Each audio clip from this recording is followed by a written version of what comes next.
ಶ್ರೀಗುರುಭ್ಯೋ ನಮಃ. ಪರಮಗುರುಭ್ಯೋ ನಮಃ. ಶ್ರೀಮದಾನಂದತೀರ್ಥಭಗವತ್ಪಾದಾಚಾರ್ಯಗುರುಭ್ಯೋ ನಮಃ. ಸದಾಗಮೈಕವಿಜ್ಞೇಯಂ ಸಮತೀತಕ್ಷರಾಕ್ಷರಂ ನಾರಾಯಣಂ ಸದಾ ವಂದೇ ನಿರ್ದೋಷಾಶೇಷಸದ್ಗುಣಂ. ವಿಶ್ವಸ್ಯೋದಯಮಾತನೋತಿ ತದನುತ್ರಾಣಂ ವಿಧತ್ತೆ ಪುನಃ ಸೌಖ್ಯಾಪ್ತೀತರಹಾನಿ ಸಾಧನಬಲಂ ಭಕ್ತಿಶ್ರುತೀಃ ವ್ಯಂಜಯನ್ ಸ್ವಾಪಂ ಪ್ರಾಪಯತಿ ಶ್ರಮಾಪಹೃದಯೇ ಕಲ್ಪಾವಸಾನೆ ಚ ಯಃ तं ದೇವಂ ಪಿತರಂ ಪತಿಂ ಗುರುತಮಂ ವಂದೇ ರಮಾವಲ್ಲಭಂ. ಲಸತು ಶ್ರೀಮದಾನಂದತೀರ್ಥೇಂದುರ್ನೋ ಹೃದಂಬರೆ ಯದ್ವಚಶ್ಚಂದ್ರಿಕಾ ಸ್ವಾಂತಸಂತಾಪಂ ವಿನಿಕೃಂತತಿ. ಶ್ರೀ ಗುರುಭ್ಯೋ ನಮಃ.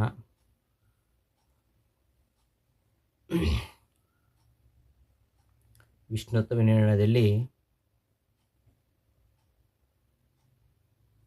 ಆಚಾರ್ಯರು ಸದಾಗಮೈಕ ವಿಜ್ಞೇಯಂ ಸಮತೀತಕ್ಷರಾಕ್ಷರಂ ನಾರಾಯಣಂ ಸದಾ ವಂದೇ ನಿರ್ದೋಷಾಶೇಷ ಸದ್ಗುಣಂ ಎಂಬ ಮಂಗಳ ಶ್ಲೋಕದಲ್ಲಿ ಹೇಳಿದ್ದಾರೆ. ಅದನ್ನೇ ಮುಂದೆ ಸಾಧನೆ ಮಾಡ್ತಾ ಹೋಗ್ತೇನೆ ಅಂತ ಹೇಳಿದರು. ವಿಶೇಷಣಾನಿ ಯಾನೀಹ ಕಥಿತಾನಿ ಸದುಕ್ತಿಭಿಃ ಸಾಧಯಿಷ್ಯಾಮಿ ತಾನ್ನೇವ ಅಂತ ಅದೇ ವಿಶೇಷಣಗಳನ್ನು ಸಾಧಿಸ್ತಾ ಹೋಗ್ತೇನೆ ಅಂತ ಹೇಳ್ತಾ ಪರಮಾತ್ಮ ಸದಾಗಮೇಕ ವಿಜ್ಞೇಯ ಅಂತ ಹೇಳಿದರು. ಸದಾಗಮಗಳು ಯಾವುವು ಅವುಗಳನ್ನು ಕೂಡ ಹೇಳಿದರು. ಅಂತಹ ಸದಾಗಮಗಳು ಎನಿಸಿರತಕ್ಕಂತಹ ಈ ವೇದಗಳ ಮೇಲೆ ಅಪ್ರಾಮಾಣ್ಯವನ್ನು ಬೌದ್ಧರು ಆಶಂಕಿಸ್ತಾರೆ. ವೇದವಾಕ್ಯಾನಿ ಅಪ್ರಮಾಣಾನಿ ಅನೃತತ್ವಾತ್ ಅಂಥೇಳಿ, ವೇದಗಳು ಸುಳ್ಳು ಹೇಳ್ತಾ ಇವೆ, ಆದ್ದರಿಂದ ಅಪ್ರಮಾಣ ಅಂತ ಅದನ್ನು ನಿರಾಕರಣೆ ಮಾಡಿ ಆಯಿತು. ಇನ್ನೊಂದು ಅವರು ಹೇಳಿದರು, ವೇದವಚನಾನಿ ಅಪ್ರಮಾಣಾನಿ. ಯಾಕೆ ಅಂದರೆ ವ್ಯಾಹತವಾದ್ದನ್ನು ಹೇಳ್ತಾ ಇದೆ. ಉದಿತೇ ಹೋತವ್ಯಂ ಅನುದಿತೇ ಹೋತವ್ಯಂ ಇತ್ಯಾದಿ ಕಡೆಗಳಲ್ಲಿ ಈ ವ್ಯಾಹತವಾದ ಮಾತುಗಳನ್ನು ಹೇಳ್ತಾ ಇದೆ. ಆದ್ದರಿಂದ ಉದಿತೇ ಜುಹೋತಿ ಅನುದಿತೇ ಜುಹೋತಿ ಇತ್ಯಾದೀನಿ ವೇದವಚನಾನಿ ಅಪ್ರಮಾಣಾನಿ ಸ್ವವ್ಯಾಹತತ್ವಾತ್ ಅಂತ ಬೌದ್ಧರ ಪೂರ್ವಪಕ್ಷ. ಈ ಉದಿತೇ ಜುಹೋತಿ ಅನುದಿತೇ ಜುಹೋತಿ ಎಂಬ ಎರಡು ವಾಕ್ಯಗಳೇನಿವೆ, ಇದರಲ್ಲಿ ಒಂದು ವಾಕ್ಯಕ್ಕೆ ಪ್ರಾಮಾಣ್ಯವಿದ್ದರೂ ಅಲ್ಲಿ ಇನ್ನೊಂದು ವಾಕ್ಯವನ್ನು ಹಾಗೆ ಹೇಳಿದ್ರಿಂದ ಸ್ವವ್ಯಾಹತಿ ಅನ್ನೋದು ಬಂದೇ ಬರುತ್ತೆ. ವ್ಯಾಘಾತೇನಾಪಿ ಕಿಂ ದ್ವಯೋಃ ಅಪ್ರಾಮಾಣ್ಯಂ ಸಾಧ್ಯಂ ಉತ ಅನ್ಯತರಸ್ಯ. ಈ ತರಹ ಅನುಮಾನ ಮಾಡಿದಾಗ ಪ್ರಶ್ನೆ ಮಾಡ್ತಾರೆ ಟೀಕಾಚಾರ್ಯರು, ವ್ಯಾಘಾತದಿಂದಾಗಿ ನೀವು ಎರಡು ವಾಕ್ಯಗಳಿಗೆ ಅಪ್ರಾಮಾಣ್ಯವನ್ನು ಹೇಳ್ತೀರೋ, ಎರಡು ವಾಕ್ಯಗಳು ದ್ವಯೋಃ ಅಪ್ರಾಮಾಣ್ಯಂ ಸಾಧ್ಯಂ ಉತ ಅನ್ಯತರಸ್ಯ. ಉದಿತೇ ಜುಹೋತಿ ಅನುದಿತೇ ಜುಹೋತಿ ಅಂತ ಈ ಎರಡು ವಾಕ್ಯಗಳಲ್ಲಿ ಎರಡೂ ವಾಕ್ಯಗಳಿಗೂ ಅಪ್ರಾಮಾಣ್ಯವನ್ನು ಸಾಧಿಸ್ತಾ ಇದ್ದೀರಾ ನೀವು, ಅಥವಾ ಅನ್ಯತರಸ್ಯ ಯಾವುದು ಒಂದು ವಾಕ್ಯಕ್ಕೆ ಅಪ್ರಾಮಾಣ್ಯವನ್ನು ನೀವು ಸಾಧನೆ ಮಾಡ್ತಾ ಇದ್ದೀರಾ. ಎರಡೂ ವಾಕ್ಯಗಳಿಗೆ ಅಪ್ರಾಮಾಣ್ಯವನ್ನು ಸಾಧಿಸ್ತೇವೆ ಅಂತ ಹೇಳಿದರೆ ಅನ್ಯತರ ಪ್ರಾಮಾಣ್ಯನ ಆದ್ಯ ಮೊದಲನೇ ಪಕ್ಷ ಸರಿಯಲ್ಲ. ಅನ್ಯತರ ಪ್ರಾಮಾಣ್ಯ ಅಪಿ ವ್ಯಾಘಾತ ಸಂಭವೇನ ಸಂದಿಗ್ಧ ಕಾಲಾತೀತತ್ವಸ್ಯ ಅನೈಕಾಂತಿಕತ್ವಸ್ಯ ಚ ಆಪಾತಾತ್. ಮೊದಲನೇ ಪಕ್ಷ, ಈ ಯಾವುದಾದರೂ ಎರಡೂ ವಾಕ್ಯಗಳಿಗೆ ಅಪ್ರಾಮಾಣ್ಯವನ್ನು ಸಾಧಿಸಲಿಕ್ಕೆ ಹೊರಟ್ರೆ ಏನಾಗುತ್ತೆ?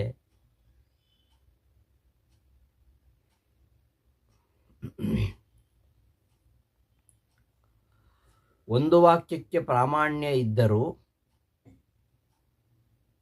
ವಿರುದ್ಧವಾದ ಎರಡು ವಾಕ್ಯಗಳಲ್ಲಿ ಒಂದು ವಾಕ್ಯಕ್ಕೆ ಪ್ರಾಮಾಣ್ಯವಿದ್ದರೂ ವಿರೋಧ ಅನ್ನೋದು ಬಂದೇ ಬರ್ತದೆ. ಆದ್ದರಿಂದ ಸಂದಿಗ್ಧ ಬಾಧ ಮತ್ತು ವ್ಯಭಿಚಾರ ದೋಷ ಬರ್ತದೆ ಅಂತ. ಉದಿತಿ ಜುಹೋತಿ ಅನುದಿತೋ ಜುಹೋತಿ ಎಂಬಲ್ಲಿ ಎರಡೂ ವಾಕ್ಯಗಳಲ್ಲಿ ಯಾವುದಾದ್ರೂ ಒಂದು ವಾಕ್ಯಕ್ಕೆ ಪ್ರಾಮಾಣ್ಯ ಇದ್ದಾಗಲೂ ಈ ಸವ್ಯಾಹತತ್ವ ರೂಪ ಹೇತುವಿನಿಂದ ನೀವು ಸಾಧನೆ ಮಾಡಲಿಕ್ಕೆ ಹೊರಟ್ರೆ ಅಲ್ಲಿ ವೇದದಲ್ಲಿ ಏನಾಗುತ್ತೆ, ಒಂದು ವಾಕ್ಯಕ್ಕೆ ಪ್ರಾಮಾಣ್ಯವಿದ್ದರೂ ಆ ಸವ್ಯಾಹತತ್ವ ಹೇತು ಇದೆಯಲ್ಲ, ಸವ್ಯಾಹತತ್ವಾತ್ ಆ ಹೇತು ಪಕ್ಷದಲ್ಲಿ, ಪಕ್ಷ ಯಾವುದು ವೇದದಲ್ಲಿ ಸವ್ಯಾಹತತ್ವ ಅನ್ನೋದು ಸಂಭಾವಿತ. ಉದಾಹರಣೆಗೆ ಶಶವಿಷಾಣ ತೀಕ್ಷ್ಣವಾಗಿಲ್ಲ ಅಂತ ಹೇಳಿದರೆ ಇಲ್ಲಿ ನೋಡಿ ಎರಡೂ ವಾಕ್ಯಗಳು ಅಪ್ರಾಮಾಣಿಕ. ಶಶವಿಷಾಣವು ತೀಕ್ಷ್ಣವಾಗಿದೆ. ಶಶವಿಷಾಣದಲ್ಲಿ ತೀಕ್ಷ್ಣತಾ ಏನಿದೆ ಅದು ಅಪ್ರಮಾಣ. ಮೊಲದ ಕೊಂಬು ತೀಕ್ಷ್ಣವಾಗಿದೆ, ಮೊಲದ ಕೊಂಬು ತೀಕ್ಷ್ಣವಾಗಿಲ್ಲ ಅಂತ ಎರಡೂ ವಾಕ್ಯಗಳು ಅಪ್ರಾಮಾಣಿಕವಾಗಿವೆ. ಈಗ ಅವರು ಉದಾಹರಿಸತಕ್ಕಂತಹ ಎರಡು ವಾಕ್ಯಗಳಿವೆ. ಅದರಲ್ಲಿ ಒಂದು ವಾಕ್ಯಕ್ಕೆ ಪ್ರಾಮಾಣ್ಯವಿದ್ದರೂ ಸವ್ಯಾಹತತ್ವ, ಯಾಕಂದರೆ ವಿರುದ್ಧವಾದನ್ನು ವಿರುದ್ಧವಾದದೆಯಲ್ಲ, ಉದಿತೇ ಜುಹೋತಿ ಅನುದಿತೇ ಜುಹೋತಿ ಅಂತ. ಈ ವಿರುದ್ಧವಾಗಿರತಕ್ಕಂತಹ ಮಾತುಗಳಿಂದ ಸವ್ಯಾಹತತ್ವ ಅನ್ನೋದು ಪಕ್ಷದಲ್ಲಿ ಇದ್ದೇ ಇದೆ. ಆದ್ದರಿಂದ ಇಲ್ಲಿ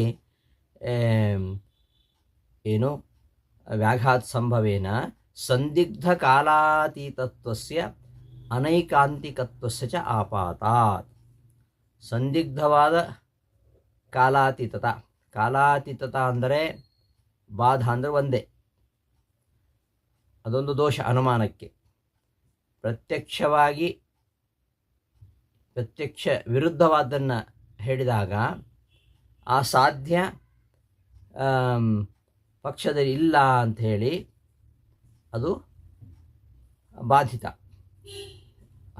ಬೆಂಕಿ ತಣ್ಣಗಿದೆ ಅಂತ ಹೇಳಿದರೆ ವನ್ನಿಹಿ ಅನುಷ್ಣಃ ದ್ರವ್ಯತ್ವಾತ್. ಬೆಂಕಿ ತಣ್ಣಗಿದೆ ಅಂತ ಹೇಳಿದರೆ ಬೆಂಕಿ ಬಿಸಿಯಾಗಿದೆ ಎಂಬುದು ಪ್ರತ್ಯಕ್ಷ ಸಿದ್ಧ. ಆದ್ದರಿಂದ ಬೆಂಕಿ ತಣ್ಣಗಿದೆ, ಆ ಬೆಂಕಿಯಲ್ಲಿ ಆ ಒಂದು ಉಷ್ಣತ್ವ ಅದು ಇಲ್ಲ, ಅಲ್ಲಿ ಬಾಧಿತ. ಹಾಗೆ ಇಲ್ಲಿ ಅಪ್ರಾಮಾಣ್ಯವನ್ನು ಸಾಧನೆ ಮಾಡಲಿಕ್ಕೆ ಹೊರಟ್ರೆ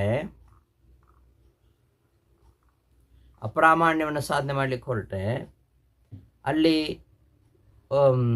ಸವ್ಯಾಹತತ್ವ ಹೇತು ಹೇಗೂ ಇದೆ, ವಿರುದ್ಧವಾದ ಎರಡು ವಾಕ್ಯಗಳಲ್ಲಿವೆ ಸ್ವ್ಯಾಹತತ್ವ. ಆದರೆ ಸಾಧ್ಯವಾಗಿರತಕ್ಕಂತಹ ಪ್ರಾಮಾಣ್ಯಾಭಾವ ಅದು ಇಲ್ಲ, ಯಾಕಂದರೆ ಅಲ್ಲಿ ಒಂದು ವಾಕ್ಯ ಪ್ರಮಾಣವಾಗಿದೆ. ಹೀಗೆ ಪಕ್ಷದಲ್ಲಿಯೇ ಈ ಇದು ಇಲ್ಲ, ಸಾಧ್ಯ ಇಲ್ಲ ಎಂಬ ಕಾರಣದಿಂದ ಕಾಲಾತ್ಯಾಪದೋಷ ಬರ್ತದೆ. ಮತ್ತು ಕಾಲಾತ್ಯಾಪದೋಷ ಸಂದೇಹ, ಪಕ್ಷದಲ್ಲಿ ಅಪ್ರಾಮಾಣ್ಯ ಅಂದರೆ ಪ್ರಾಮಾಣ್ಯಾಭಾವ ಉಂಟೋ ಇಲ್ಲೊಂದು ಸಂದೇಹ ಬರ್ತದೆ. ಹೀಗೆ ಬಾಧ ಸಂದೇಹ ಬರುತ್ತೆ.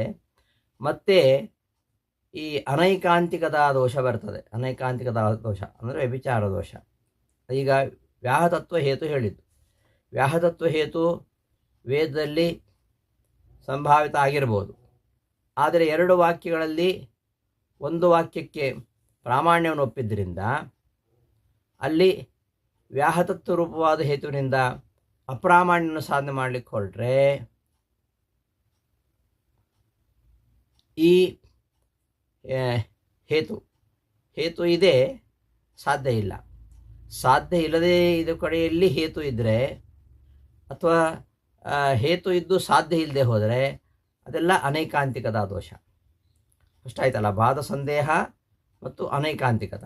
ಬಾಧ ಸಂದೇಹ ಹೇಗೆ, ಈ ಸಾಧ್ಯದ ಪಕ್ಷದಲ್ಲಿ ಸಾಧ್ಯ ಇಲ್ಲ ಅಂತಾದಾಗ, ಪಕ್ಷದಲ್ಲಿ ಸಾಧ್ಯ ಇಲ್ಲ ಅಂತನ್ಲಿಕ್ಕೆ ಒಂದು ಪ್ರಬಲವಾಗಿರತಕ್ಕಂಥ ಪ್ರಮಾಣವಿದ್ದಾಗ ಆ ಅನುಮಾನ ಬಾಧಿತ, ಪ್ರತ್ಯಕ್ಷ ಬಾಧಿತ ಅಂತ ಹೇಳೋದು. ವನ್ನಿ ಅನುಷ್ಣ ದ್ರವ್ಯತ್ವಾತ್ ಅಂತ ಅನುಮಾನ ಪ್ರಯೋಗ ಮಾಡಲಿಕ್ಕೆ ಹೊರಟ್ರೆ, ಪ್ರತ್ಯಕ್ಷದಿಂದ ನಮಗೆ ಬೆಂಕಿ ಬಿಸಿಯಾಗಿದೆ ಅಂತ ಸಿದ್ಧವಾಗಿದೆ.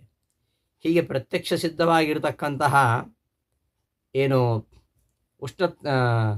ಈ ಅನುಷ್ಣತ್ವಾಭಾವ ಅಂದರೆ ಉಷ್ಣತ್ವ, ಆ ಉಷ್ಣತ್ವ ಅನ್ನೋದು ಇದರಲ್ಲಿ ಇರುವುದರಿಂದ ಇದಕ್ಕೆ ಬಾಧ ಅಂತ ಹೇಳೋದು.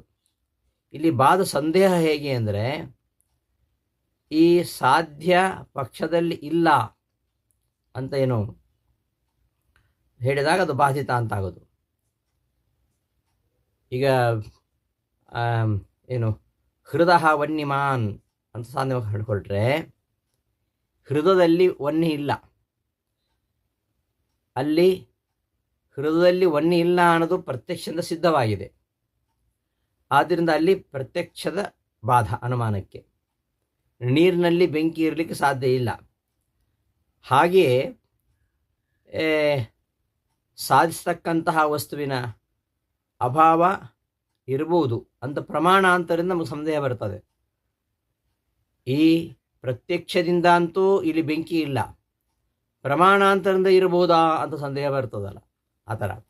ಈಗ ವೇದವಚನಾನಿ ಅಪ್ರಮಾಣಾನಿ ವ್ಯಾಹತತ್ವಾತ್ ಅಂತ ಪ್ರಯೋಗ ಮಾಡಿದರೆ, ವ್ಯಾಹತಿ ದೋಷಿ ಇರುವುದರಿಂದ ಈ ವೇದವು ಅಪ್ರಮಾಣ, ಊತೆ ಜುಹೋತಿ ಅನುಜುಹೋತಿ ಈ ವಾಕ್ಯಗಳು ಅಪ್ರಮಾಣ ಅಂತ ಸಾಧನೆ ಮಾಡಲಿಕ್ಕೆ ಹೊರಟಾಗ, ಇಲ್ಲಿ ಈ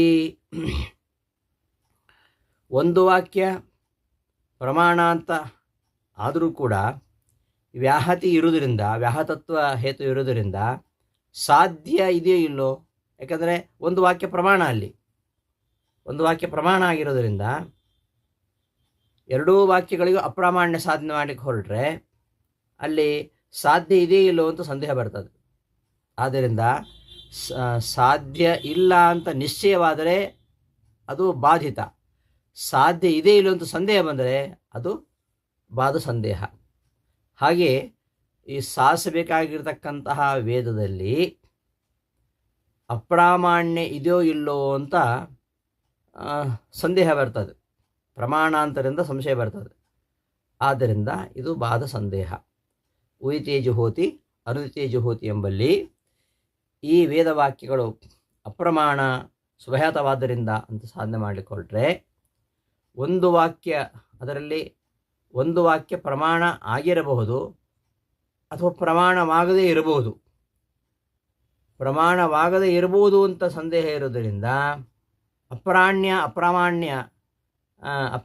ಎಂಬ ಸಾಧ್ಯ ಅನ್ನೋದು ಅದು ಸಂದಿಗ್ಧವಾಗ್ತದೆ. ಸಾಧ್ಯಾಭಾವ ಸಂದೇಹ ಇರೋದರಿಂದ ಇಲ್ಲಿ ಬಾಧ ಸಂದೇಹ ಬರುತ್ತೆ. ಇನ್ನು ಯಾವುದಾದ್ರೂ ಒಂದು ವಾಕ್ಯ ಪ್ರಾಮಾಣಿಕ ಅಂತಾದರೆ, ಎರಡೂ ವಾಕ್ಯಗಳಲ್ಲಿ ವ್ಯಾಹತತ್ವ ರೂಪ ಹೇತು ಇದೆ, ಆದರೆ ಎರಡೂ ವಾಕ್ಯಗಳಲ್ಲಿ ನೀವು ಸಾಧಿಸ್ತಕ್ಕಂತಹ ಅಪ್ರಾಮಾಣ್ಯ ಇಲ್ಲ, ಒಂದು ವಾಕ್ಯ ಪ್ರಮಾಣ ಅಂತ ಒಪ್ಪಿಕೊಂಡ್ರೆ. ಆದ್ದರಿಂದ ಇಲ್ಲಿ ಈ ಸಂದಿಗ್ಧ ಅನೇಕಾಂತಿಕದ ದೋಷವು ಕೂಡ ಬರ್ತದೆ. ಹೀಗೆ ಬಾಧ ಸಂದೇಹ ಮತ್ತು ಅನೇಕಾಂತಿಕದ ಸಂದೇಹ ಇದೆರಡು ಅನಿಸ್ತಾರ. ಸಂದಿಗ್ಧ ಕಾಲಾತೀತಸ್ಯ ಅನೈಕಾಂತಿಕತ್ವ ಚ ಆಪಾತಾತ್. ಎರಡು ವಾಕ್ಯಗಳು ಅನ್ಯತರ ವಾಕ್ಯ ಪ್ರಾಮಾಣ್ಯೇಪಿ, ಅದರಲ್ಲಿ ಒಂದು ವಾಕ್ಯ ಪ್ರಮಾಣ ಅಂತಾದ್ದರಿಂದ ಎರಡೂ ವಾಕ್ಯಗಳಲ್ಲಿ ನೀವು ಅಪ್ರಾಮಾಣ್ಯ ಸಾಧನೆ ಮಾಡಲಿಕ್ಕೆ ಹೊರಟ್ರೆ ಅಲ್ಲಿ ವ್ಯಾಹತತ್ವ ರೂಪ ಹೇತು ಇರುವುದರಿಂದ ಸಾಧ್ಯಾಭಾವ ಸಂದೇಹ ಬರುತ್ತೆ. ಸಂದಿಗ್ಧ ಕಾಲಾತೀತತ್ವಸ್ಯ ಅದೇ ಸಂದೇಹ ಪಾದ ಸಂದೇಹ. ಮತ್ತು ಅನೈಕಾಂತಿಕತ್ವಸ್ಯ ಚ ಆಪಾತಾತ್. ಇಲ್ಲ ನಾವು ಎರಡಕ್ಕೂ ಅಪ್ರಾಮಾಣ್ಯವನ್ನು ಸಾಧನೆ ಮಾಡಲ್ಲ, ಒಂದು ವಾಕ್ಯ ಅಪ್ರಮಾಣ ಸಾಧನೆ ಮಾಡಿ ವೇದದಲ್ಲಿ ಕೆಲವು ಅಪ್ರಾಮಾಣಿಕವಾದ ವಾಕ್ಯಗಳಿರೋದ್ರಿಂದ ಇಡೀ ವೇದವು ಅಪ್ರಮಾಣ ಅಂತ ಸಾಧನೆ ಮಾಡಲಿಕ್ಕೆ ಹೊರಡೋದು. ಆಮೇಲೆ ಒಂದು ವಾಕ್ಯ ಅಪ್ರಮಾಣ ಅಂತ ಹೇಳಿಕೊಳ್ರೆ ಅನ್ಯತರಸ್ಯ ಅಪ್ರಾಮಾಣ್ಯಂ. ಎರಡು ವಾಕ್ಯಗಳಲ್ಲಿ ಉಯಿತೇಜುಹೋತಿ ಅನ್ನುತೇಜುಹೋತಿ ಎಂಬಲ್ಲಿ ಒಂದು ವಾಕ್ಯಕ್ಕೆ ಅಪ್ರಾಮಾಣ್ಯವನ್ನು ಹೇಳಿಕೊಳ್ರೆ ಪಕ್ಷೀಕೃತಸ್ಯೈವ ಪ್ರಾಮಾಣ್ಯ ಸಂಭವೇನ ಸಂದಿಗ್ಧ ಭಾದ ಅನಿಸ್ತಾರ. ಒಂದು ವಾಕ್ಯಕ್ಕೆ ಏನು ಪಕ್ಷೀಕೃತಸ್ಯ ಪಕ್ಷವಾಗಿರುವಂಥದ್ದು ಯಾವುದು? ಈ ವೇದ. ಆ ವೇದದಲ್ಲಿ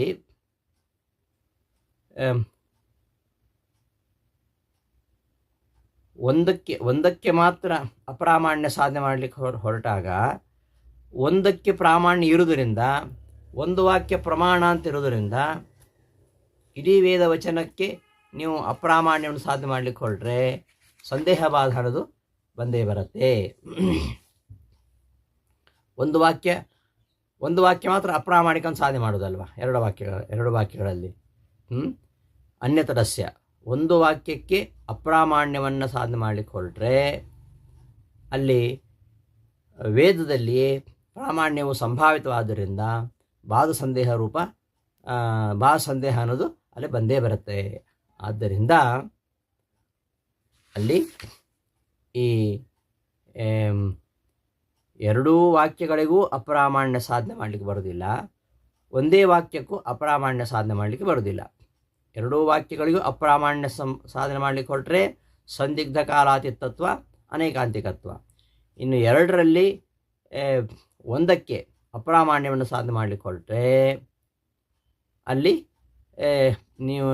ನೀವು ಯಾವ ವೇದವನ್ನು ಪಕ್ಷ ಮಾಡಿದ್ದೀರಿ ಆ ಪಕ್ಷವಾಗಿರ್ತಕ್ಕಂತಹ ವೇದದ ಏಕದೇಶದಲ್ಲಿ ಪ್ರಾಮಾಣ್ಯ ಇರೋದರಿಂದ ಒಂದು ವಾಕ್ಯದಲ್ಲಿ ಪ್ರಾಮಾಣ್ಯ ಇದೆ, ಅಲ್ಲಿ ಪ್ರಾಮಾಣ್ಯಾಭಾವ ಇಲ್ಲ. ಆದ್ದರಿಂದ ಸಂದಿಗ್ಧ ಬಾಧ ಅನ್ನೋದು ಬಂದೇ ಬರುತ್ತೆ. ಅಲ್ಲದೆ ಇನ್ನೊಂದು ಪ್ರಶ್ನೆ, ಇಲ್ಲಿ ವ್ಯಾಘಾತ ಇದೆ ಅಂತ ಹೇಳ್ತಿರಲ್ಲ, ಆಪಾತತಃ ವ್ಯಾಘಾತನೋ ಕಿಂ ವಾ ವ್ಯಾಘಾತ ಕಿಂಚ ವ್ಯಾಘಾತಃ ಅಪಿ ಆಪಾತತೋ ವಾ ಸರ್ವಥಾ ವಾ. ವ್ಯಾಘಾತ ಅನ್ನೋದು ಆಪಾತತಃ ವ್ಯಾಘಾತನೋ ಸರ್ವಥಾ ವ್ಯಾಘಾತನೋ ಅಂದರೆ ಇಲ್ಲಿ ಮೇಲ್ನೋಟಕ್ಕೆ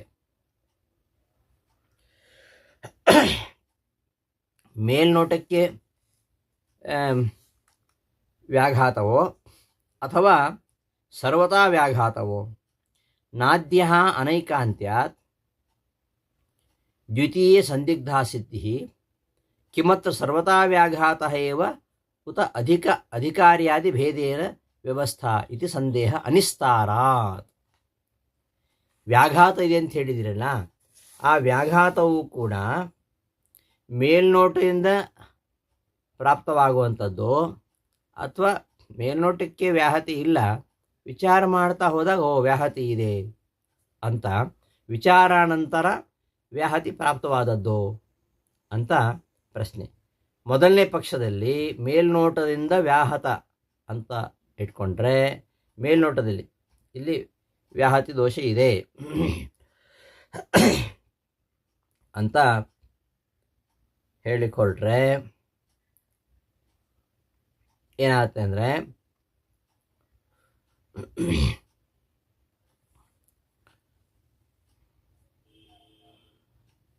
ಮೇಲ್ನೋಟದಿಂದ ವ್ಯಾಹತವಾದದ್ದು ಅಂತ ಹೇಳ್ತಕ್ಕಂಥ ಪಕ್ಷ ಸರಿಯಲ್ಲ. ಯಾಕೆಂದರೆ ವ್ಯಭಿಚಾರವಾದ್ದರಿಂದ, ವ್ಯಭಿಚಾರ ದೋಷ ಇರೋದರಿಂದ ಮೇಲ್ನೋಟಕ್ಕೆ ವ್ಯಾಹತವಾಗಿದೆ ಅಂತ ಹೇಳಿದರೆ ಮೇಲ್ನೋಟಕ್ಕೆ ವ್ಯಾಹತವಾಗಿರುವುದರಿಂದ ವೇದಗಳು ಅಪ್ರಮಾಣ ಅಂತ ಸಾಧನೆ ಮಾಡಲಿಕ್ಕೆ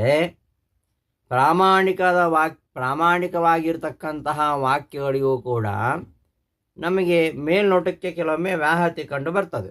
ಎಷ್ಟೋ ಪ್ರಾಮಾಣಿಕ ವಾಕ್ಯಗಳಲ್ಲಿ ಮೇಲ್ನೋಟಕ್ಕೆ ವ್ಯಾಹತ ಇದ್ದೇ ಇರುತ್ತೆ. ಈಗ ಪರ್ವತದಲ್ಲಿ ಬೆಂಕಿ ಇದೆಯೋ ಇಲ್ಲೋ ಅಂತ ಕೆಲವೊಮ್ಮೆ ಬೆಂಕಿ ಇದೆ ಅಂತ ಹೇಳ್ತೇವೆ, ಇನ್ನೊಮ್ಮೆ ಬೆಂಕಿ ಇಲ್ಲ ಅಂತ ಹೇಳ್ತೇವೆ. ಇಲ್ಲಿ ವ್ಯಾಹತ ಇದೆ.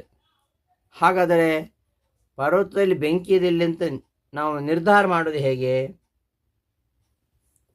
ಹೊಗೆ ಇರುವ ಸ್ಥಳದಲ್ಲಿ ಬೆಂಕಿ ಇದೆ ಅಲ್ವಾ ಅಂತ ಇದು ಸತ್ಯ. ಎಲ್ಲಿ ಹೊಗೆ ಇದೆ ಅಲ್ಲಿ ಬೆಂಕಿ ಇದೆ. ಮೊದಲು ಪರ್ವತ ನೋಡುವಾಗ ಪರ್ವತೋ ವನ್ಯಮಾನ್ನವ ಅಂತ ಸಂದೇಹ ಬರುತ್ತೆ. ಪರ್ವತೋ ವನ್ಯಮಾನ್ನವ, ಎತ್ತರ ಎತ್ತರ ಧೂಮಃ ತತ್ರ ವನ್ಯಹಿ, ಎಲ್ಲೆಲ್ಲಿ ಹೊಗೆ ಇದೆಯೋ ಅಲ್ಲಿ ಬೆಂಕಿ ಇದೆ ಅಂತ ನಾವು ಕಂಡುಕೊಂಡಿದ್ದೇವೆ. ಆದರೆ ಎಲ್ಲಿ ಹೊಗೆ ಇಲ್ಲ ಅಲ್ಲಿ ಬೆಂಕಿ ಇಲ್ಲ. ನೀರಿನ ಮಡುವಿನಲ್ಲಿ ಹೊಗೆ ಇಲ್ಲ, ಅಲ್ಲಿ ಬೆಂಕಿ ಇಲ್ಲ. ಎಲ್ಲಿ ಹೊಗೆ ಇದೆ, ಮಹಾನಸದಲ್ಲಿ ಹೊಗೆ ಇದೆ, ಅಲ್ಲಿ ಬೆಂಕಿ ಇದೆ. ಹಾಗಾದರೆ ಹೊಗೆ ಇದ್ದಲ್ಲಿ ಬೆಂಕಿ ಇರುತ್ತೆ ಅಂತ ನಿಷ್ಕರ್ಷ ಮಾಡಿಕೊಂಡ ಮೇಲೆ ಪರ್ವತೋ ವನ್ಯಮಾನ್ ಎಂಬ ಅನುಮಿತಿ ಬರುತ್ತದೆ. ಹೀಗೆ ಪರ್ವತ ವನ್ಯಮಾನ್ ಎಂಬ ಅನುಮಿತಿ ಬರುವಾಗಲೂ ಕೂಡ ಅಲ್ಲಿ ಬೆಂಕಿ, ಪರ್ವತದಲ್ಲಿ ಬೆಂಕಿ ಇದೆಯೋ ಇಲ್ಲೋ ಎಂಬ, ಬೆಂಕಿ ಇದೆ ಬೆಂಕಿ ಇಲ್ಲ ಎಂಬುದಾಗಿ ವ್ಯಾಹತಿ ಅಲ್ಲಿಯೂ ಕೂಡ ಇರ್ತದೆ. ಮೇಲ್ನೋಟದ ವ್ಯಾಹತಿ ಎಲ್ಲ ಕಡೆ ಇರ್ಬೋದು, ಅದಿದ್ದ ಮಾತ್ರಕ್ಕೆ ಅದು ಅಪ್ರಮಾಣ ಅಂತ ಹೇಳಿಕ್ಕೆ ಬರೋದಿಲ್ಲ. ಮೇಲ್ನೋಟಕ್ಕೆ ವ್ಯಾಹತಿ ಕಂಡರೂ ವಿಚಾರ ಮಾಡಿದಾಗ ಹೀಗೆ ವ್ಯಾಹತಿ ಇಲ್ಲ ಅಂತ. ಹಾಗೆ ಇಲ್ಲಿ ಮೇಲ್ನೋಟಕ್ಕೆ ಮಾತ್ರ ವ್ಯಾಹತಿ ಇದೆ, ಆದ್ದರಿಂದ ನಾವು ಅಪ್ರಮಾಣ ಅಂತ ಹೇಳ್ತೀವಿ. ಅಂದರೆ ಮೇಲ್ನೋಟಕ್ಕೆ ವ್ಯಾಹತವಾದ್ದೊಂದು ಮಾತ್ರಕ್ಕೆ ಅದು ಅಪ್ರಮಾಣ ಆಗಬೇಕಂತಿಲ್ಲ. ಈಗ ಅಂತಹ ಒಂದು ವ್ಯಾಘಾತತ್ವ ಹೇತು ಇದ್ದರೂ ಕೂಡ ಅಲ್ಲಿ ವಿಚಾರ ಮಾಡಿದಾಗ ಸಾಧ್ಯ ಇಲ್ಲ ಅಂತಾಗತ್ತೆ. ಹೀಗೆ ಸಾಧ್ಯಾಭಾವ ಇರುವುದರಿಂದ ಏನು ಬರುತ್ತೆ, ವ್ಯಭಿಚಾರ ದೋಷ ಬರ್ತದೆ. ಹೇತು ವ್ಯಭಿಚರಿತ ಅಂತ ಆಗುತ್ತೆ. ಮೇಲ್ನೋಟದ ವ್ಯಾಹತಿ ಇದ್ದರೂ ಕೂಡ ನಿಜವಾದ ವ್ಯಾಹತಿ ಇಲ್ಲ. ಆದರೆ ಅಲ್ಲಿ ಅಪ್ರಾಮಾಣ್ಯ ರೂಪವಾಗಿರತಕ್ಕಂಥ ಅಪ್ರಾಮಾಣ್ಯ ಉಂಟಲ್ಲ, ಸಾಧ್ಯ, ಅದು ಇಲ್ಲ. ಸಾಧ್ಯ ಇಲ್ಲ, ಹೇತು ಇದೆ. ಅದರಿಂದ ಸಾಧ್ಯ ಇಲ್ಲದ ಕಡೆಯಲ್ಲಿ ಹೇತು ಇದ್ದಾಗಲೂ ವ್ಯಭಿಚಾರ. ಇನ್ನು ಸಾಧ್ಯ ಹೇತು ಇದ್ದು ಸಾಧ್ಯ ಇಲ್ಲ ಅಂತಾದರೆ, ಇನ್ನು ಸಾಧ್ಯಾಭಾವ ಸ್ಥಳದಲ್ಲಿ ಹೇತು ಇದ್ದರೆ, ಸಾಧ್ಯಾಭಾವ ಸ್ಥಳದಲ್ಲಿ ಹೇತು ಇದ್ದರೂ ಅದು ಅನೇಕಾಂತಿಕತ.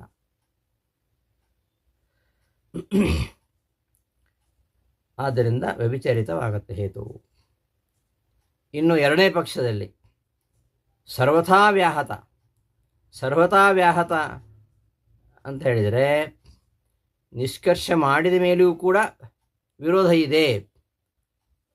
ಉಯಿತೇ ಜೋಹತಿ ಅನುಜೋಹತಿ ಇತ್ಯಾದಿ ವಾಕ್ಯಗಳಲ್ಲಿ ಆಪಾತತಃ ಅಲ್ಲ, ನಿಷ್ಕರ್ಷ ಮಾಡಿದಾಗಲೂ ಅಲ್ಲಿ ವಿರೋಧ ಇದೆ ಅಂತ ನೀವು ಹೇಳೋದಾದರೆ ಆಗ ಅಲ್ಲಿ ವಾದ ಸಂದೇಹ ದೋಷ ಬರುತ್ತೆ. ಹೇಗೆ ಬಾಧ ಸಂದೇಹ ಅಂದರೆ, ಅಲ್ಲಿ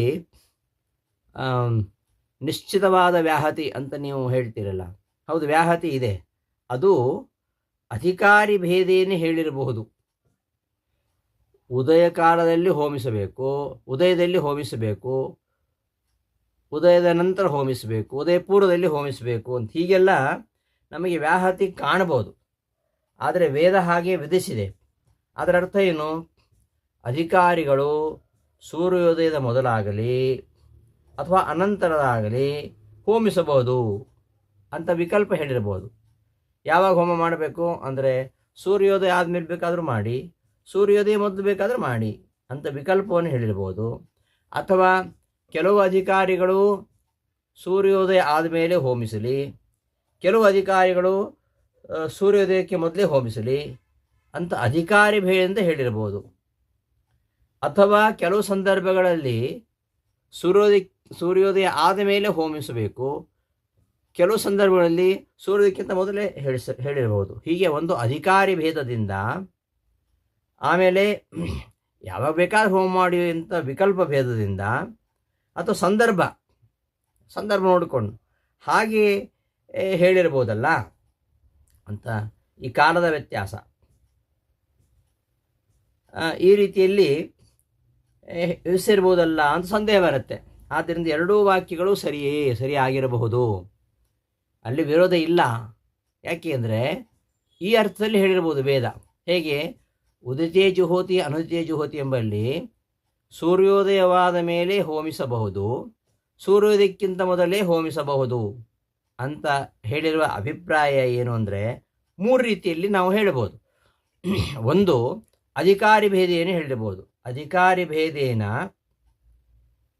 ಮತ್ತು ಈ ವಿಕಲ್ಪ, ಯಾವ ಬೇಕಾದರೂ ಹೋಮ ಮಾಡಿ ಅಂತ ವಿಕಲ್ಪ ಹೇಳಿರ್ಬೋದು. ಅಥವಾ ಈ ಕೆಲವು ಸಂದರ್ಭಗಳಲ್ಲಿ ಸೂರ್ಯೋದಯ ಮೊದಲು ಹೋಮಿಸಿ, ಕೆಲವು ಸಂದರ್ಭದಲ್ಲಿ ಸೂರ್ಯೋದಯ ನಂತರ ಹೋಮಿಸಿ ಅಂತ ಹೇಳಿರ್ಬೋದು. ಹೀಗೆ ಮೂರು ರೀತಿಯಲ್ಲಿ ಅದನ್ನು ಅರ್ಥೈಸಲಿಕ್ಕೆ ಆಗತ್ತೆ. ಆದ್ದರಿಂದ ಅಲ್ಲಿ ಏನು ವ್ಯಾಹತಿ ಹೇಳಿಕ್ಕೆ ಬರೋದಿಲ್ಲ, ಅಲ್ಲಿ ವಿರೋಧ ಹೇಳಿಕ್ಕೆ ಬರೋದಿಲ್ಲ, ವಿರೋಧ ಸಂದೇಹ ಈ ತರಹ ಹೇಳಿರ್ಬೋದಲ್ಲ ಅಂತ ಸಂಶಯ. ಅಧಿಕಾರಿ ಭೇದೇನ, ಅಧಿಕಾರಿಯಾದಿ